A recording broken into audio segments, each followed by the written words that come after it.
बाल हक्क संरक्षणासाठी प्रतिनिधींना प्रशिक्षण.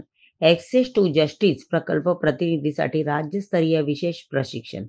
वाल्मी वॉटरलँड मॅनेजमेंट इन्स्टिट्यूट, कांचनवाडी, छत्रपती संभाजीनगर येथे ॲक्सेस टू जस्टिस प्रकल्प अंतर्गत बाल हक्क संरक्षणासाठी स्वयंसेवी संस्था प्रतिनिधीसाठी 2 दिवसीय प्रशिक्षण संपन्न झाले. या प्रशिक्षणात बालविवाह मुक्त भारत, बाल लैंगिक शोषण, बाल दुर्व्यवहार, तस्करी यासारख्या विषयावर गंभीरपणे चर्चा झाली. साधन व्यक्ती म्हणून दिल्ली येथून राजीव भारद्वाज सर, माधवी घोडके मॅडम, मोहम्मद जाकीर रियाज सर यांनी प्रशिक्षण सत्र घेतले. मास्टर ट्रेनर संगीता मॅडम व अभय अवस्थी सर यांनी बाल संरक्षणासाठी प्रभावी धोरणे व कायद्याचा वापर यावर भर दिला.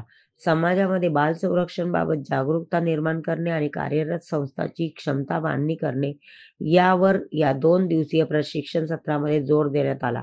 बाल संरक्षणासाठी सर्व जनतेने पुढाकार घ्यावा असे आवाहन करण्यात आले. प्रशिक्षण सत्रामध्ये अस्मिता इन्स्टिट्यूट फॉर डेव्हलपमेंट बुलढाणा जिल्हा प्रकल्प समन्वयक योगेश डांगे व सोशल वर्कर प्रज्ञा जिने यांच्यासह महाराष्ट्रातील संस्था प्रतिनिधी यांनी सहभाग घेतला. Prime media 24 news Gopal Dhage, Nandura, Buldhana.